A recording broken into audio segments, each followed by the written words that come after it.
permanent representative of Zambia to the United Nations, highly involved in the Global Digital Compact work over there. I won't say anything further, but Chola, please. Thank you very much, Doreen. Thank you, Joe. Firstly, let me just appreciate your great hospitality here in Singapore. IMDA kept us always so weak, and we're very grateful this morning that we're under the auspices of UNDP. Very important partners. I'm not sure whether you need to cover the Zambia part or the GDC part, so it's not very clear. Am I allowed to say? Yeah, both. I hear the audience saying both, man. All right, so let me first start with the local level, then I'll go much later. Okay, so firstly, I think Zambia reflects a typical case of the local South when it comes to the challenges that are there and the need to really move urgently to deal with the digital divides. Let me just throw out a few statistics.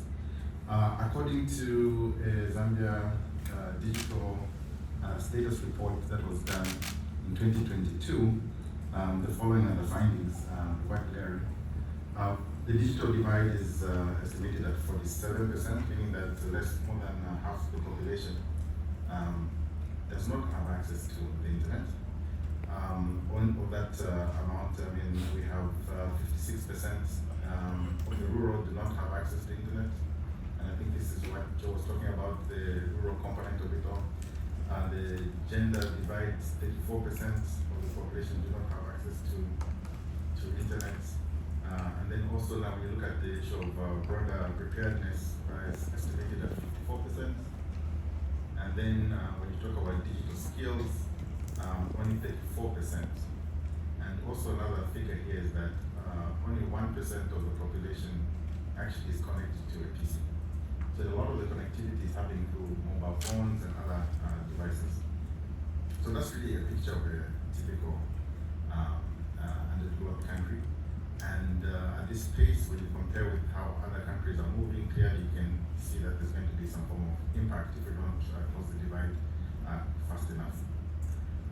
Connectivity remains a major issue. Connectivity in the urban areas and we're still in the rural areas. More recently, we had the fortune of partnering with Elon Musk's company, SpaceX, whereby we have now low orbit satellites that provide internet. This is important for the rural areas. There are also challenges when it comes to skills. And even just the attitude, and we don't really talk about this much in these conferences. There's a stigma in some populations about connecting, not just the trust issue, but there's insufficient affinity towards dealing with digital issues. So that becomes a challenge as well.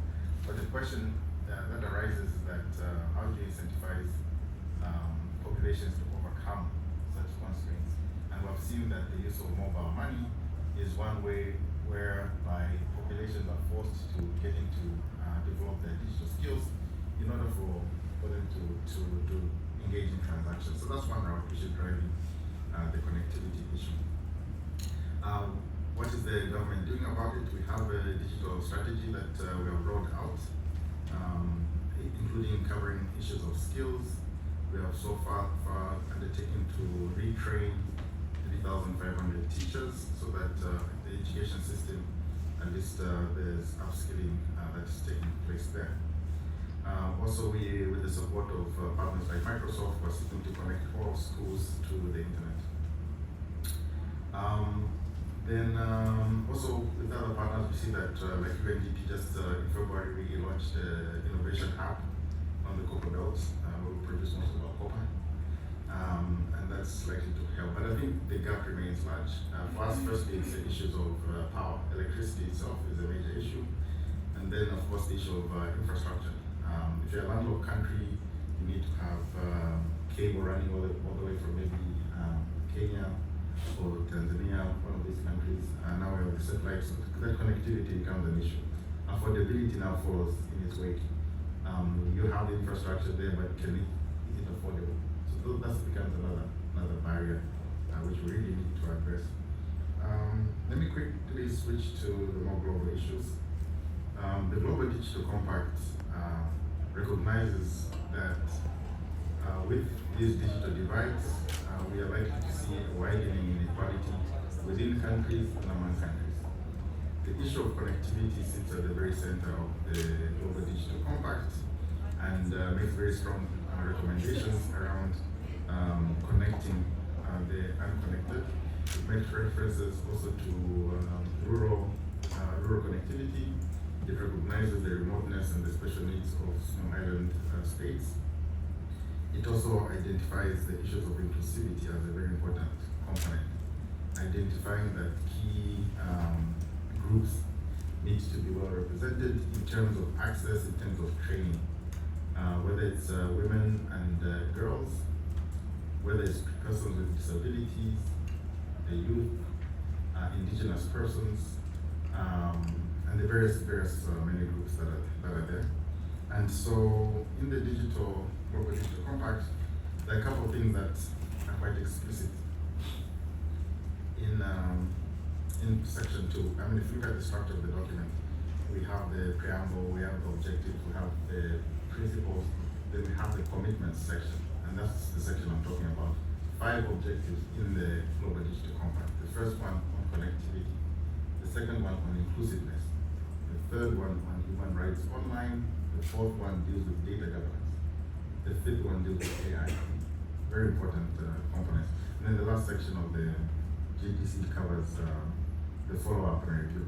Now, on the connectivity and inclusion component, the following are recommended, and these are coming from member states. One is to establish and promote national digital skills strategies.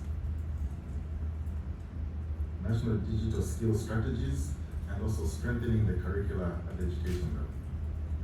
The second is to increase digital platforms to various groups in various languages. So it recognizes the issue of multiple languages out there. There's also specific attention given to tailored capacity building towards various groups that I talked about. Also in there's a commitment to undertake surveys with disaggregated data that recognizes the different groupings that are there. There's also the focus on building capabilities of public officials. That's another component in there. And then, of course, what you talked about here, recognizing that the rapidly changing world will require a large component of the labor force to be skilled themselves. So all of these are commitments that countries are making and calling on the private sector to support these efforts. So I just wanted to tease out a few of those. I encourage you to read the GDC. It's there online for you to review. It's still under negotiation. Next week on the 6th and 7th of June, we start the process of actually going through the text. We are hopeful that we can conclude our negotiations within July, and then wait until September to finally adopt it. It will be adopted alongside the Summit of the Future. I know I'm taking a lot of time.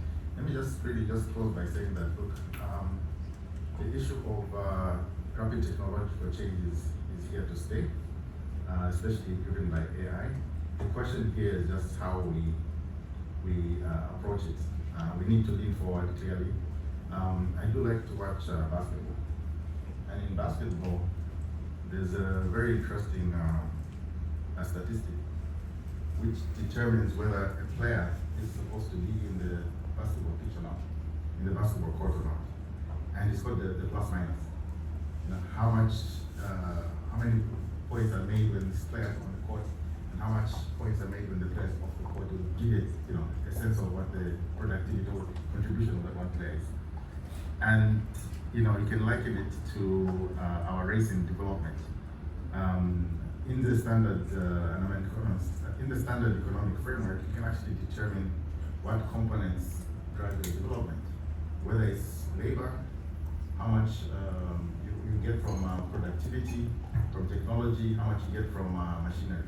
So you have this sort of standard framework of plus minus, so to say. And as a country, you can work around that to say, look, I think we need more institutional strengthening, we need more capital, human capital, but now with technology, at this point in time, with AI, it's really hard to determine what the plus minus is for technology as a player in the court of development.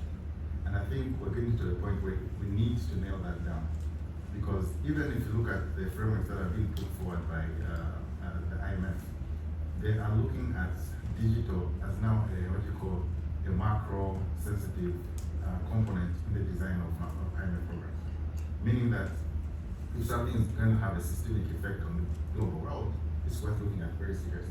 So we really need to get our fingers nailed down on this, and we have to make sure that it's sufficiently inclusive, it's governed on an equitable basis, and we really do not leave anybody behind. So let me just leave my intervention there. I do apologize a bit long. Thank you.